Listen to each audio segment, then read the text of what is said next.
নির্বাচন কেন্দ্রিক তো আলহামদুলিল্লাহ বলেছেন, যেহেতু আমরা কখন নির্বাচনের অভিজ্ঞতা খুব বেশি পাই না, আর আমাদের প্রজন্মগত 3টা নির্বাচনকে দেখেছি, কিভাবে করে ভোট ডাকাতি করতে হয় এটা দেখছি, কিভাবে রাতে নির্বাচন করতে হয় ওইটা দেখছি, এরপরে কিভাবে প্রার্থীবিহীন ভাবে নির্বাচন করে জয়ী হয়ে যেতে হয় সেটা দেখছি। বাট আপনারা এখানে যারা মুরব্বীরা আছেন, নিঃসন্দেহে আপনারা তার চেয়ে ভালো নির্বাচন দেখেছেন, এবং আমরা প্রত্যাশা করি সামনের নির্বাচনটা সুষ্ঠু হতে হবে ইনশাআল্লাহ।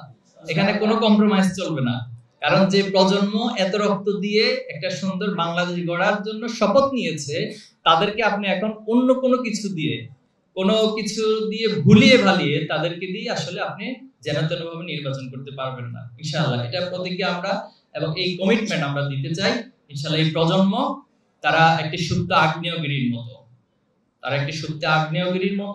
তারা এই দেশের প্রয়োজনে, এই দেশের আদর্শের প্রয়োজনে, নৈতিকতার প্রশ্নে, দেশকে গড়ার প্রশ্নে তারা সুপ্ত আগ্নেয়গিরির মতো যে কোনো সময় জ্বলে উঠতে পারবে ইনশাআল্লাহ।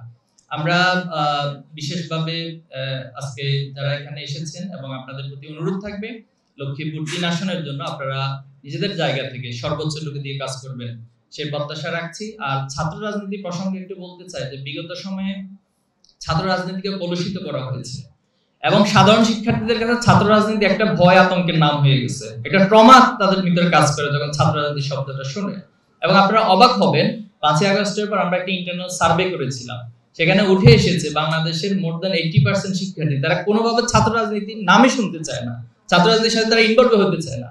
আলহামদুলিল্লাহ ছাত্র শিবির গত 1 বছরে কাজ করে আমরা এই ধারাটাকে পরিবর্তন করে দিচ্ছি। আমরা বলতে চাচ্ছি, বুঝাতে চাচ্ছি এবং বুঝাতে সক্ষম হচ্ছি আলহামদুলিল্লাহ যে বিগত সময়ের আপনাদের ডেফিনিশনে ছাত্র রাজনীতি আর ছাত্র শিবির যে রাজনীতি করে সেটা আসলে এক না।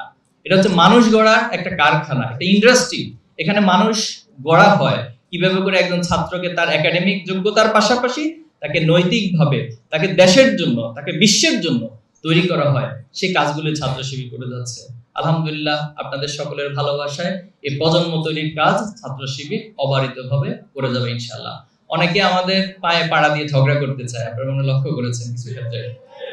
আমরা বলতে চাই আমরা ঝগড়া করব না, কিন্তু আমাদের গায়ে টেনে নিয়ে এসে ঝগড়া করার একটা অবস্থা তৈরি করছে। আমরা বলছি যে আমরা কোনো কটূক্তি করব না, তাদের নিয়ে আমরা মন্তব্য করব না, কিন্তু এরা মন্তব্য করতে আমাদেরকে বাধ্য করবে, এরকম একটা পরিস্থিতি তৈরি করছে। এজন্য আমরা বলতে চাই যারা আমাদেরকে শত্রু বানানোর জন্য চাচ্ছেন, আপনারা আপনাদের শত্রু বানানোর প্ল্যান নিয়ে কাজ করুন, আর আমরা আপনাদেরকে বন্ধু বানিয়ে আদর্শিকভাবে আমরা আপনাদের সবাইকে জয় করে নিব, সেই পরিকল্পনা ধরে আমরা এগোচ্ছি ইনশাআল্লাহ। আমরা চাই, বিশ্বাস করি যে আল্লাহ তাআলা আমাদেরকে এখানে সফল করবেন ইনশাআল্লাহ।